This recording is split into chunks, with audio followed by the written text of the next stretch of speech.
গিন্নি, ও গিন্নি, আরে বলি মাথায় দেওয়া তেলটা কোথায় রাখলে গো? আমার তো চান করার সময় চলে যাচ্ছে, রাজসভা সেই দেরি, লজ্জা একেবারে মাথা কাটা যায় গিন্নি। বলি চোখে কি নেবা হয়েছে? হ্যাঁ, দাওয়াই রাখা আছে, দেখতে পাও না? দেখেছি দেখেছি, ওই তো দাওয়ার বাঁশের পাশে এমন ভাবে রাখা আছে যেন চোরে চুরি করে নিয়ে যাবে।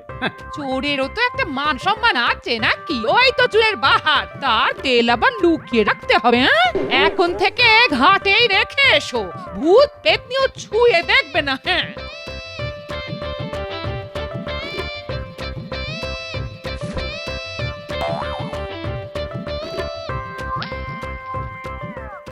বাহ, তেলটা বেশ ভালো তো গিন্নি, বেশ চটচটে আঠা আঠা।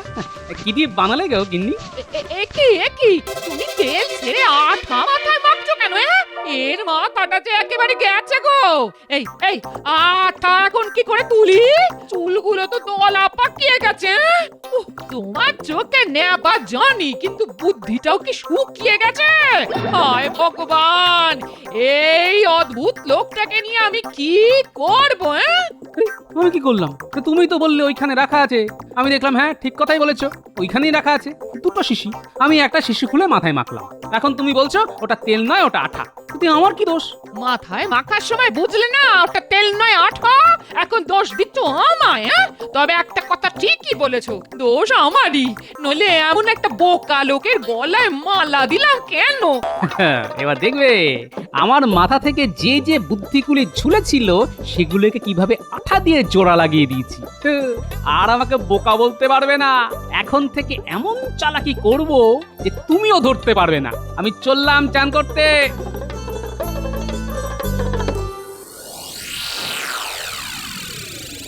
মন্ত্রী, রাজা কৃষ্ণচন্দ্র সম্পর্কে তুমি যা যা জানো তা আমাকে জানাও তো।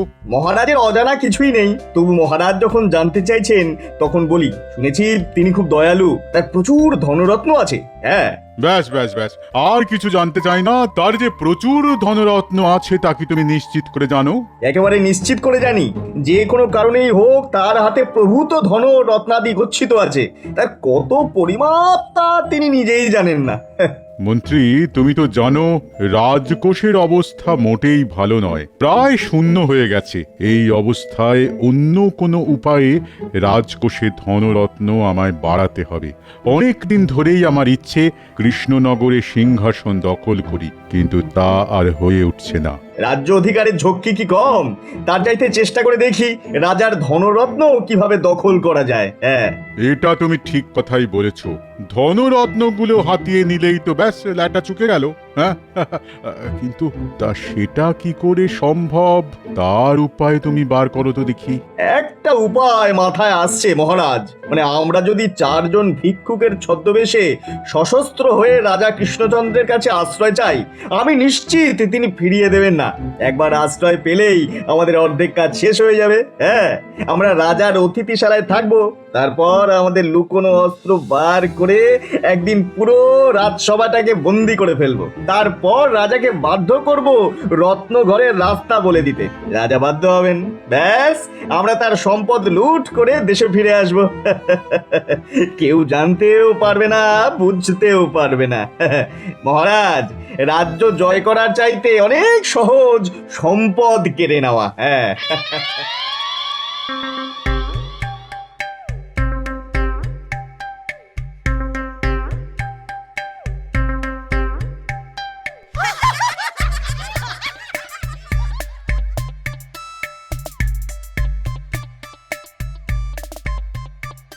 গোপাল, তোমার মাথার পিছনে চুলের একই অবস্থা হয়েছে। কাক কি ডিম পেড়েছে নাকি? ডিমগুলি ঢেকে রাখার জন্য চুলে কি লাগিয়েছো? অশ্বডিমের তেল? না, আসলে গিন্নি রোজই বলে আমার মাথা থেকে বুদ্ধিগুলি বেরিয়ে নাকি চুলের পাশে ঝুলছে, তাই একটু আঠা দিয়ে আটকে রেখেছি মন্ত্রী মশাই। চমৎকার বুদ্ধি বার করেছো তো। তা যে বুদ্ধি দিয়ে তুমি আঠা দিয়ে মাথায় বুদ্ধি লাগিয়ে রাখো, সেই বুদ্ধিটা তখন কোথায় ছিল? সেই বুদ্ধিগুলি আমি হাতেই রাখি, তাও আঠা দিয়ে আটকে। দেখুন দেখুন, আমার হাতটা কেমন চটচট করছে। গোপালের এই বুদ্ধি আঠা দিয়ে আটকে দেওয়াটা দেখে কি এটাই প্রমাণিত হলো যে গোপালের এককালে বুদ্ধি ছিল?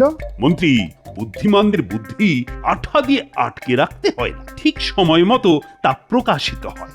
মহারাজ, যার ল্যাজ আছে সে কিছুতেই ল্যাজ লুকোতে পারবে না, আর যার ল্যাজ নেই সে আমরণ চেষ্টা করেও তার ল্যাজ বার করতে পারবে না মহারাজ। মহারাজ, গোপালের অর্ধেক কথার মানে আমি বুঝতে পারি না। আপনি আমায় বলুন না, এইমাত্র গোপাল যা বলল তাতে কি আমাকে অপমান করা হলো? না রে বাবা না, গোপাল সব সময় তোমাকে অপমান করে না, মাঝে মাঝে করে। না, ল্যাজ নিয়ে কি একটা কথা বলছিল, এটা কার ল্যাজ মহারাজ? নিজের ল্যাজ নিজেই চিনে নিন মন্ত্রী মশাই। মহারাজ, আপনাকে রানীমাও চিনতে পারবেন না। মনে হচ্ছে কতদিন খেতে পাননি। জীবনের উপর দিয়ে কত ঝড় বয়ে গেছে। আপনি যে একজন মহারাজ তা কেউ বলবেই না। হ্যাঁ, এই কথাটাই তুমি অন্য সময় বললে তোমার গর্দান আমি এক্ষুনি নিয়ে নিতাম, কিন্তু আমি সহ্য করে গেলাম, কারণ এই বেশেই আমাদের কিছুদিন থাকতে হবে। আমিও মহারাজ সেই সুযোগে আপনাকে দুটো কথা শুনিয়ে দিলাম। আসলে আমি আপনার ছদ্মবেশের প্রশংসাই করলাম, সেটা তো মেনে নেবেন। হ্যাঁ, তোমার যে এত বুদ্ধি তা তো আগে জানতাম না। ঘুরিয়ে পেঁচিয়ে কথা বলা তোমার স্বভাব নয়, পারো না, তবে তোমার সাহস আছে। রাজাকে মুখের ওপর কথা বলা আপনাকে ভিখিরি মনে হচ্ছে, সত্যি সাহসের কাজ বটে। চিন্তা করো না, সফল হয়ে ফিরে আসলে তোমার মাসোহারাটা আমি বাড়িয়ে দেব। মহারাজকে ভিখারির মতো লাগছে বললে যদি আমার মাসোহারাটা বেড়ে যায়, তবে প্রত্যেক দিন আমি এই কথাটা আপনাকে বলতে পারি, যদি আপনি অনুমতি দেন। আমি তোমায় অনুমতি দিলাম, তবে সবার সামনে নয়, কেউ শুনে ফেললে খুব লজ্জা পেয়ে যাব। আগে এখন কাজটা করে ফেলি, বুঝলে? আর সময় নেই। আর হ্যাঁ, তোমাকেও খুব ভালো মানিয়েছে, মনে হচ্ছে একেবারে শ্মশান থেকে উঠে এসেছো। আপনি মহানুভব মহারাজ।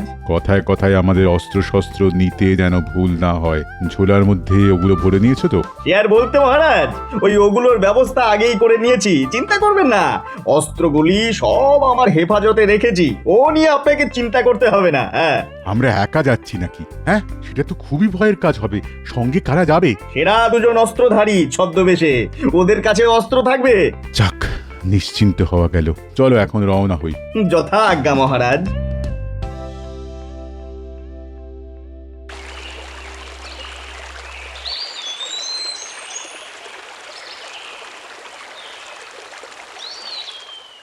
মহারাজ, গোপাল কিন্তু নিজেই স্বীকার করেছে যে ওর ল্যাজ আছে। কেন কেন কেন, তোমার নেই বলে মন খারাপ করছে নাকি? আসলে গোপালের কিছু আছে যা আমাদের নেই, তা মেনে নি কি করে মহারাজ? গোপালের বুদ্ধি আছে, তোমার নেই, এই কথাটা তুমি মানতে পারবে তো? একদম মানবেন না মন্ত্রী মশাই, বুদ্ধিতে আমি আপনার নখের যোগ্যও নই। তবে তবে কিনা বুদ্ধি দু প্রকার, একটা সুবুদ্ধি আর একটা কুবুদ্ধি। তা আপনার মাথায় কি আছে সেটা তো আমি জানি না। মহারাজ, আপনার সামনেই গোপাল বলেছে যে আমার মাথায় কি বুদ্ধি আছে সে ওটা জানে না। কু না সু, কোনটার অধিকারী আমি সেটাও ও জানে না। একজন মন্ত্রীর মাথায় সবটাই যে সুবুদ্ধি থাকবে সেটারও কোনো মানে নেই। সুতরাং তোমার বুদ্ধিতে কিছুটা কুবুদ্ধি যে আছে সে ব্যাপারে কোনো সন্দেহ আমারও নেই। মহারাজ, গোপালের মাথায় তাহলে কোন ধরনের বুদ্ধি আছে বলে আপনার মনে হয়? গোপাল মন্ত্রীর কথার কোনো জবাব দেবে কি না দেবে না? মহারাজ, আমার মাথার বুদ্ধিগুলি এই কিছুক্ষণ আগে আঠা দিয়ে জোড়া লাগিয়েছি, এখনো ভালো করে আঠা জোড়েনি। এক্ষুনি কি করে বলি মহারাজ?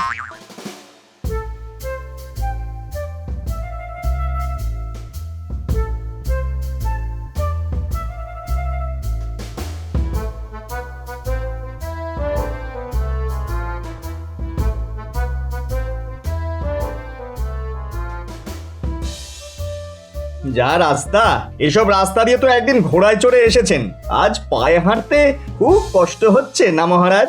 বাঘ সিংহ তো এই জঙ্গলে মাঝে মধ্যেই রাস্তায় বেরিয়ে আসে, তাই জিজ্ঞাসা করছিলাম। আপনি ভয় পাচ্ছেন না তো? তোমার সাহস কিন্তু দিন দিন বেড়েই যাচ্ছে।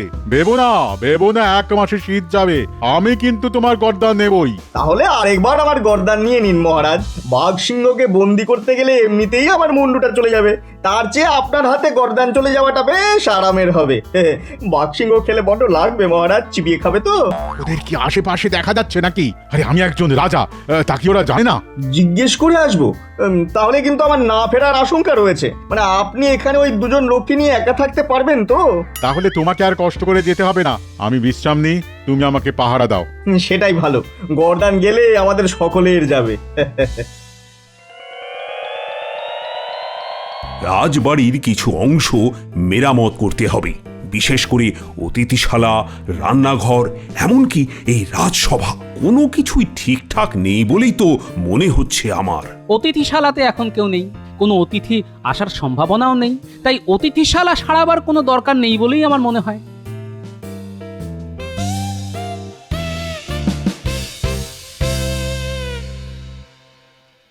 এ কি এরা কারা মন্ত্রী? তোমরা কারা, কোথা থেকে এসেছো, এখানে আসার কারণটাই বা কি? মহারাজ, আমরা সেই দূর দেশ থেকে এসেছি আপনার করুণার প্রত্যাশায়। হ্যাঁ, আমার করুণার প্রত্যাশায়।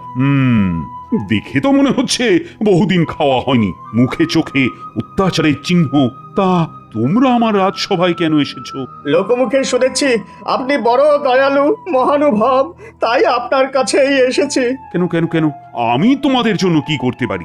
আমরা যেখানে থাকতাম সেখানকার রাজা খুব অত্যাচারী, আমাদের জমি জমা কেড়ে নিয়ে দেশ থেকে তাড়িয়ে দিয়েছে। আমরা কতদিন যে কিছু খেতে পারিনি তা আপনাকে বলে বোঝাতে পারবো না।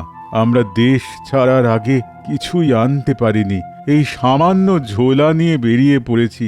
এই দেখুন ঝোলার অবস্থা, পথে পথে ঘুরে কেমন মলিন হয়ে গেছে। কেমন একটা ঠং করে আওয়াজ শুনলে? সর্বহারা খেতে না পাওয়া চেহারাও তো এদের নয়, তবে এরা কারা? আমিও শুনেছি, এটা নিয়ে পরে কথা হবে। মহারাজ কি বলেন সেটা আগে শুনি। আচ্ছা, তুমি কি বলো? মানে এদের কি আশ্রয় দেওয়া ঠিক হবে? মানে এদের তো চিনি না, জানিও না। না মহারাজ, আমার জানি কেমন কেমন লাগছে। মনে হয় ওদের আশ্রয় দেওয়া খুব একটা বুদ্ধিমানের কাজ হবে না। এটাই হচ্ছে গোপালের দোষ, সবাইকে সন্দেহের চোখে দেখা ঠিক নয়। আমরা দেখতেই পাচ্ছি এই লোকগুলোর কি চেহারা হয়েছে।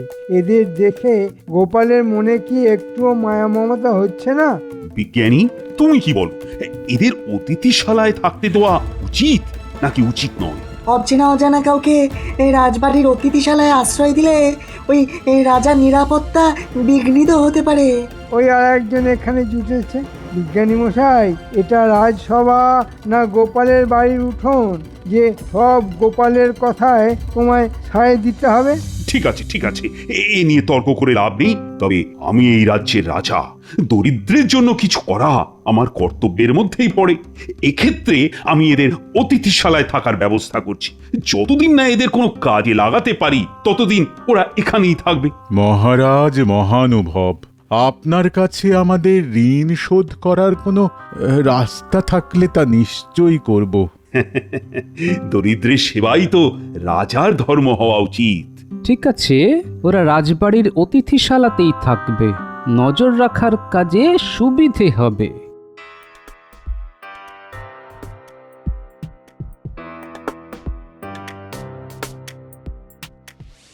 গোপাল, এই অতিথিদের ব্যাপারে আমারও সন্দেহ আছে। মনে হয় তুমি ঠিক কথাটাই বলছো। বিজ্ঞানী মশাই, আমার মন যা বলে তা আজ পর্যন্ত কোনো দিনও ভুল হয়নি। আমি ওই শব্দটা পেয়েছি বলেই সন্দেহ আরো প্রবল হলো। আসলে প্রথম থেকে আমার মনে হচ্ছিল এদের মধ্যে কোথাও যেন একটা মিথ্যে লুকিয়ে আছে। তোমার কথার সঙ্গে আমি একমত। আচ্ছা, ওই ঠং শব্দটা আসলে কিসের হতে পারে বলে তোমার মনে হয়? থালা বাটির আওয়াজ আমি জানি, গিন্নির দৌলতে। কম থালা বাটি তো আমার মাথা লক্ষ্য করে ছোড়েননি, তাই এই শব্দটা আমি চিনি। এটা অন্য কিছুর শব্দ। সেটা কি হতে পারে বলে তোমার মনে হয়? আমার মনে হয় অস্ত্র। রাজসভায় থাকি বলেই অস্ত্রের আওয়াজটাও আমার খুব চেনা। সর্বনাশ, তবে তো আমাদের সমূহ বিপদ। মহারাজ যে কোনো মুহূর্তে আক্রান্ত হতে পারেন। সেটি হবার জো নেই। আমি একটা বুদ্ধি বার করেছি, কিন্তু দেওয়ালেরও কান আছে। আপনি বরং আমার কাছে আসুন, কানে কানে বলি। এই একদম তোমার মুখের কাছে কান নিয়ে গেলাম, এবার ফিসফিস করে বলো।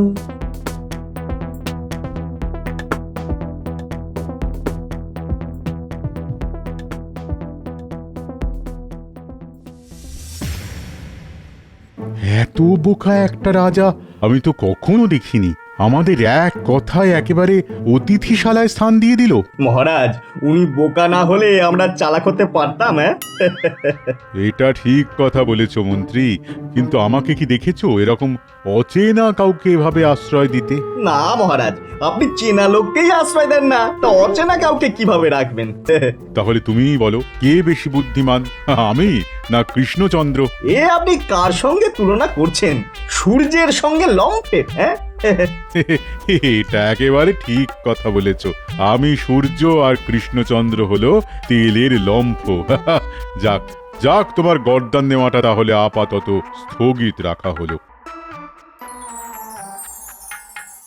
এই দেখ, দুটো বালতি, এর মধ্যে বিজ্ঞানীর বানানো একটা তরল পদার্থ আছে। আমি এক্ষুনি বার হব, নিজের চোখে সব দেখে কি করতে হবে তা তোদের বলে দেব। তোরাও আমার সঙ্গে চল বালতি নিয়ে। সাবধান, বালতি থেকে তরলটা যেন পড়ে না যায়, সেদিকে খেয়াল রাখবি। হ্যাঁ হ্যাঁ, কিন্তু আমরা কি রাজবাড়িতে যাচ্ছি? না হলে আবার কোথায় যাব?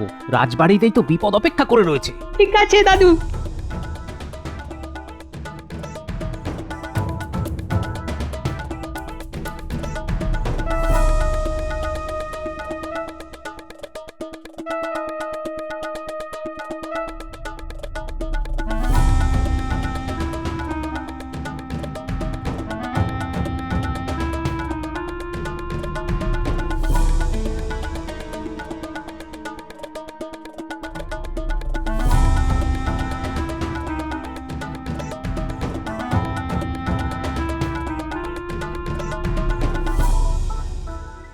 মহারাজ, এটাই সময়।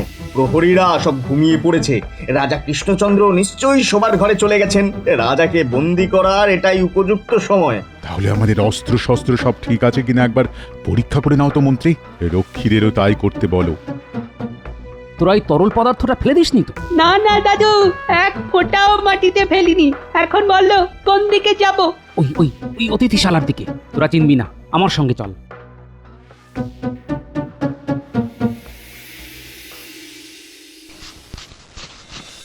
আরে মন্ত্রী, এত দেরি করছো কেন?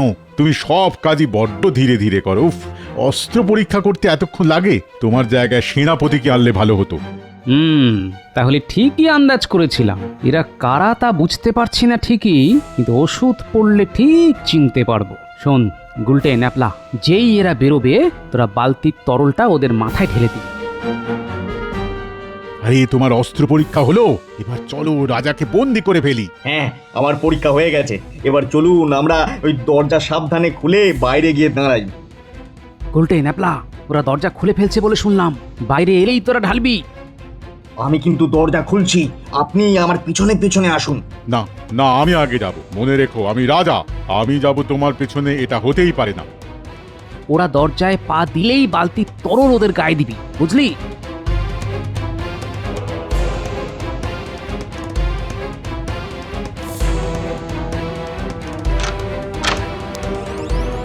এই আমি দরজার বাইরে পা রাখলাম, তুমি আমার ঠিক পেছনে দাঁড়াও। উল্টে, এবার ঢেলে দে। এ কি, আমার মাথায় কে যেন কিছু ঢাললো? আরে আমি তো মাটি থেকে পাই তুলতে পারছি না। কি হলো মন্ত্রী? আরে আরে, আমারও তো সেই একই অবস্থা। কি ভুতুরে অবস্থা রে! নড়তে চড়তে পারছি না তো। এখন কি করব?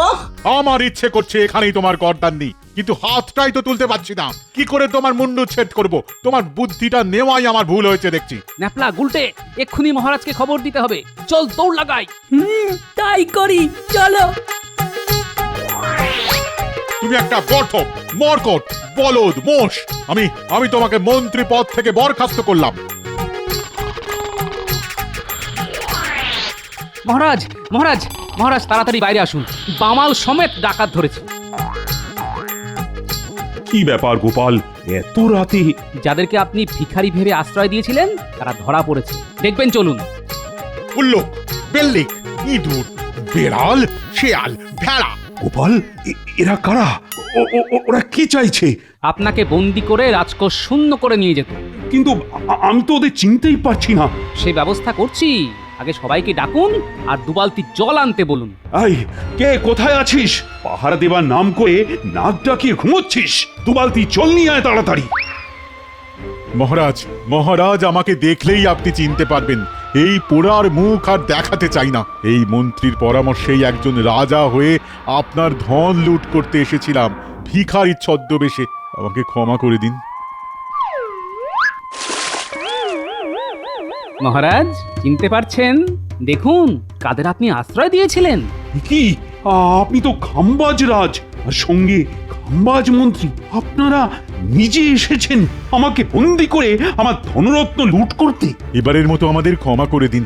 আমার মন্ত্রীকে আমি বরখাস্ত করে দিয়েছি, এবার আমাকে যেতে দিন। যাবেন তো বটেই, তবে নিজের রাজ্যে নয়, কারাগারে। আয় এই 2 দুষ্কৃতীকে কারাগারে নিয়ে যা, বিচার হবে পরে। আর গোপাল, তোমাকে আর কত ধন্যবাদ দেব। আর পুরস্কার কাল আমার রত্ন ভাণ্ডার থেকে যত খুশি রত্ন নিয়ে যাও। আমি রত্ন নিয়ে কি করব মহারাজ? আপনি বরং বিজ্ঞানী মশাইকে মাসোহারাটা বাড়িয়ে দেবেন। বিজ্ঞানী না থাকলে এই কাজটা করা সহজ হতো না মহারাজ। আর আমার খুদে বাহিনীকে খেলনা কিনে দেবেন, সেটাই আমাকে দেওয়া হবে। গাধা চড়ুই, তোমাকে আজ মেরেই ফেলবো। একটা যদি খাড়া পেতাম এখানেই তোমাকে বলি দিয়ে দিতাম। ওরে বাবা, আপনি আমাকে পেটাচ্ছেন ঠিক আছে ওরে বাবা, কিন্তু মনে রাখবেন গর্দান শুধু আমার একা যাবে না, আপনারও যাবে। কিন্তু না, লাগছে তো মহারাজ, ছেড়ে দিন না। ওরে বাবা, লাগছে। ওরে বাবা রে। আগে তোর মুন্ডুচ্ছেদ করবো, তারপর মহারাজ আমার গর্দান নেবে, বুঝেছিস? হ্যাঁ, আয় আয় আয়, আমি তোকে বলি দেবো, আয়।